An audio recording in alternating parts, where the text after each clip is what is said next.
Hi, welcome to the AIM on MS&T podcast. If this is your first time listening to our podcast, first off, welcome. We are happy to have you. Second, AIM stands for Academia, Industry, and Military, which are the main sectors that make up Central Florida's modeling, simulation, and training community. On our podcast, we talk with different leaders in the MS&T community. We also talk about all the cool and innovative things their organizations are doing, trends that affect the MS&T field as a whole, and keep you up to date with what's going on. If you're not a part of the modeling and simulation community, we hope to share some insights about this important sector of Orlando's economy, which ranks just behind the theme park and hospitality industries. This podcast is brought to you in part by Symmetry. Symmetry engineers practical solutions to difficult problems with an agile and purpose-driven focus in modeling, simulation, and training. For information, check out symmetry.us. Their link will be below. I'm your host, Kate Finkel, and today we're talking with George Cheros, CEO of the National Center for Simulation, also known as NCS.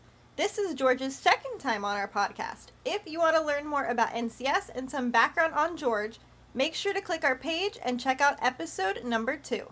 Without further ado, welcome back, George. Thanks. It's great to be back. I guess I'm your first repeat offender. Yes. Looking forward to this discussion. We're reading about lots of changes in the Department of Defense that filters down to the various services and to the lower levels. We all know that change is not a bad thing and that we must look for effective and efficient ways to do our jobs. Given that some of the reported changes may have a significant impact on the MS&T industry, can you talk about some of the things we are reading about in the news and seeing on social media and how those might impact MS&T? Sure. As the audience knows, our role in the modeling, simulation, and training industry is to support our military and industry and help our ecosystem grow. We've seen the articles and news stories, and we've had a close watch on the proceedings. As you indicated, change can be a good thing, and it can also be difficult at times. During this time of review and recommendation, we are really looking for positive implications, and our role is to help identify the benefits of our industry and to share the modeling, simulation, and training story. We understand that everything is on the table in the Department of Defense, and it's important to take a comprehensive look from time to time. For instance, one of the positive changes that we see being discussed are how the government will procure and acquire military equipment and training. We believe industry has long been supportive of a better process, and we hope that's one of the outcomes. With regard to the military organizations that comprise Team Orlando, we believe that we really need to tell the story about the unique partnership that exists and what it means for our warfighters. Team Orlando is the simulation headquarters for the Army, Navy, and Marines, and the Air Force has a significant policy presence in Orlando so they can collaborate with the other services. Just recently, Space Force began relocating their Space Training and Readiness Command, otherwise known as STARCOM, to Patrick Space Force Base. A primary reason for selecting Patrick for this most important mission was its proximity to Team Orlando and the other branches of the military. Our ecosystem represents everything that is positive about collaboration and cooperation. During my travels and other various meetings that I am involved with, I constantly hear that there's nowhere else in the country that has the open dialogue between all branches of the military and also with industry and academia like we have here in Central Florida. We have seen the press and social media activity relating to potential actions regarding the downsizing or elimination of PEO stride by the Army. The Army has officially said that no decisions have been made and that they are analyzing their portfolio structure and resourcing to ensure they continue to deliver high-value products and services at a reasonable rate of investment. We are actively supporting the Army's decision-making process by providing the key business case relevant facts and information like we are discussing today to all of the key decision makers, including Army leadership, that affect this process. We are confident that once all the factors are analyzed, the result of their analysis will be a positive conclusion for PEO Stride, Team Orlando, and the Army. We see a lot of discussion in the DoD and other government organizations about technology and artificial intelligence. Can you talk about the technologies that our industry has been investing in, and what are some of the benefits of those developing technologies? Kate, that's a great question. Artificial intelligence is just one of the technologies that our MS&T industry has been investing in throughout the recent years. AI and digital twin technology play a crucial role in simulation for testing and training. For example, As new fighter planes or weapons are being developed, we can use digital twins to test the capabilities of the system before the actual item is produced. This eliminates the need for several rounds of building prototypes and live testing, which results in a faster deployment of new and improved tools to our warfighters. We can't underestimate the importance of being able to test different scenarios in a rapid and low-cost manner. And then continuing on about digital twin technology, it's really changed the world in terms of optimizing performance of any human system or equipment.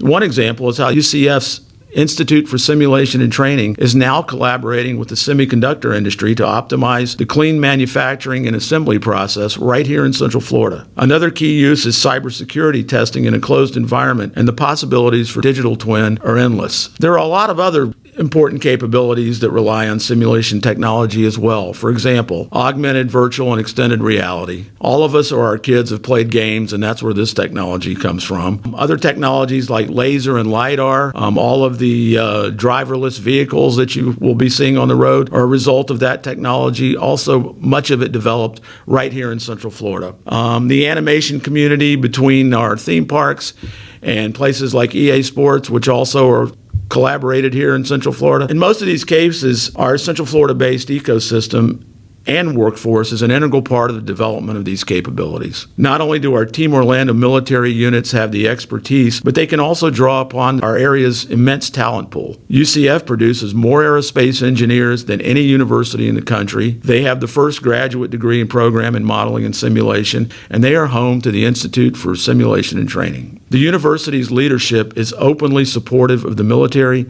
and willing to tailor programs and degrees to accommodate the DoD's requirements, not to mention the success of their small business incubator, which has assisted in the development of hundreds of startup companies. Finally, we can't underestimate the contribution that UCF and other institutes of higher education like Full Sail University provide to the industry's employment base. The National Center for Simulation, our organization, has over 300 companies, most of whom directly support the simulation industry and Team Orlando. Animation and virtual and augmented reality have their beginnings in the entertainment industry, as I said earlier, and we are situated in the theme park capital of the world. Central Florida is also the operational headquarters of companies like EA Sports. Bottom line, it's taken over 60 years to build this combination of industry, academia, and government. Every community talks about their ecosystem, and I really believe that ecosystem is an overused term most of the time. However, in our case, I think it's a very accurate description. That is so interesting. Thanks for going into some details. So much happens here in Orlando within this community.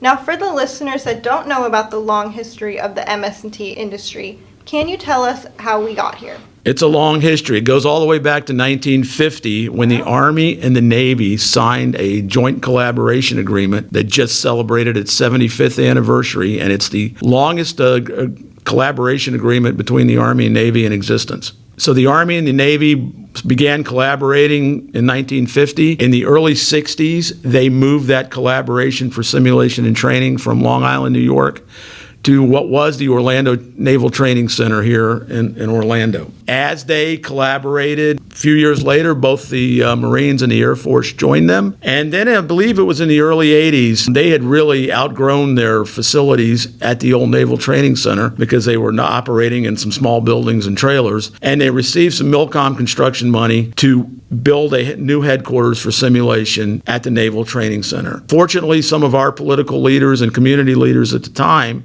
got wind of that, and at the same time, between the University of Central Florida and the Orange County business community, they were conspiring to build a research park adjacent to the university. So they approached the Navy and they said, if we give you the 45 acres in the middle of that research park, will you build your simulation headquarters here to be right next to our School of Modeling and Simulation? And the Navy took them up on their offer, built the building, industry followed, and now we have the 6th largest research park in the country that concentrates on modeling and simulation. A couple other things I should probably tell you about. The state of Florida is very supportive of the military. There are 21 bases here in Central Florida. They rank them in terms of economic value to the state, as well as, some other things. And to include, a few years ago, they ranked them on what is their likelihood of being included in a BRAC, should a BRAC happen. BRAC stands for Base Realignment and Closure. Every so often, Congress will enact a base realignment and closure legislation to the military, which forces them to analyze all of their identified bases to see which ones might be eligible for either a realignment or closure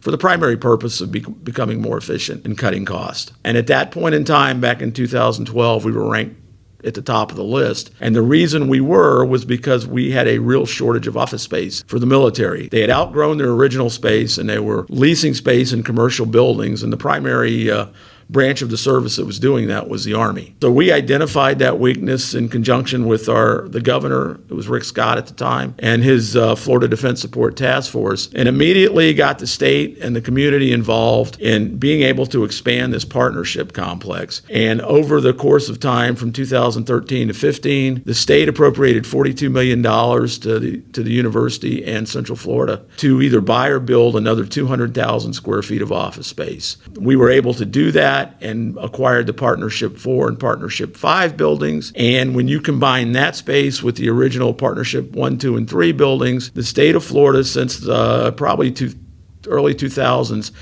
has invested $150 million to create 450,000 square feet of office space that is primarily occupied by the military and shared with the University of Central Florida Institute for Modeling and Simulation. That is significant to the military, not only because they can collaborate with their university research personnel here, but the state of Florida does not charge them rent. They only pay their share of common area maintenance and utilities, which allows them to operate at a cost at or below a traditional base. So as we look at some of these decisions that may be coming in the future, we really need to emphasize that point that they can operate cheaper here than they can anywhere else. That's true. Now, what about LVC?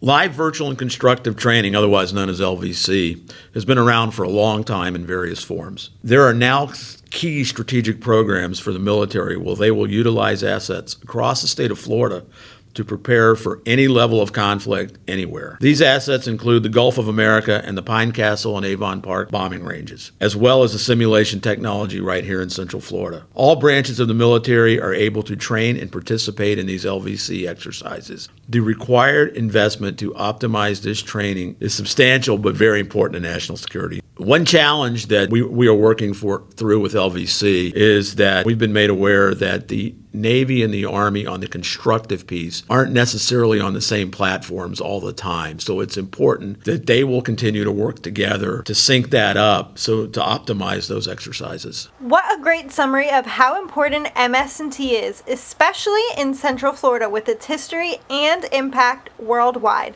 Is there anything you would like to add, maybe about a certain event coming up?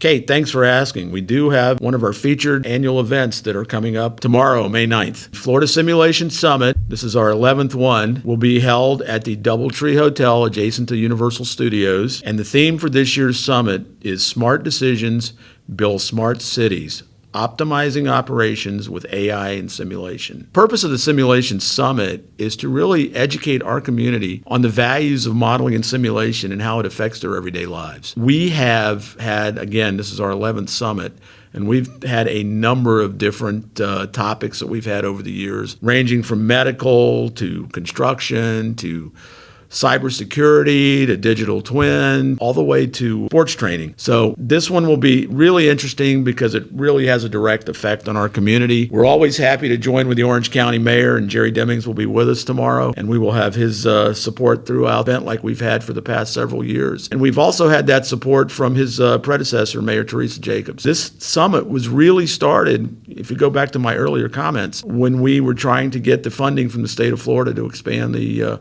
partnership complex. One of the things that we needed to do was, in order to get community support, was really show the community the value of modeling and simulation, not only to the military, but to them. And this was the idea that we came up with to host this summit open to the general public of the community. So it should be really interesting. You'll get a lot of great insights, see some really cool exhibits, both up close and personal and on the stage. And it's not too late to register. You can register for this event by going to the NCS website at www.simulationinformation.com, and pressing the Florida Simulation Summit button, and it should take you to Eventbrite registration. Awesome, thank you. We are excited to be attending the Florida Simulation Summit as well. We hope to see everyone there. This podcast is brought to you in part by Virewirx. Introducing VX60 Portable from Virewirx, your ticket to fast, flawless, wireless XR deployment anywhere, anytime. VX60 Portable is a new wireless solution built to support high-fidelity, multi-user XR experiences in mobile environments. Visit virewirx.com/VX60-portable for more information. Their link will be below. Kate, I'd also like to thank you and the team at Capital Communications for all the support you give our industry on a day-to-day basis. Thank you. We appreciate that. For everyone listening, to stay up to date on future events in the modeling and simulation community, check out our website, teamorlando.org. You'll also find us on LinkedIn, X, and Facebook for more recent news and upcoming events. If you're interested in sponsoring an episode of AIM on MS&T or being a featured guest, please reach out to Team Orlando News. The link will be below. Again, I'd like to thank George once again for joining us on the podcast today. We hope you enjoyed this episode. Don't forget to follow AIM on MS&T podcast on your platform of choice, and we'll see you in the next one. Bye!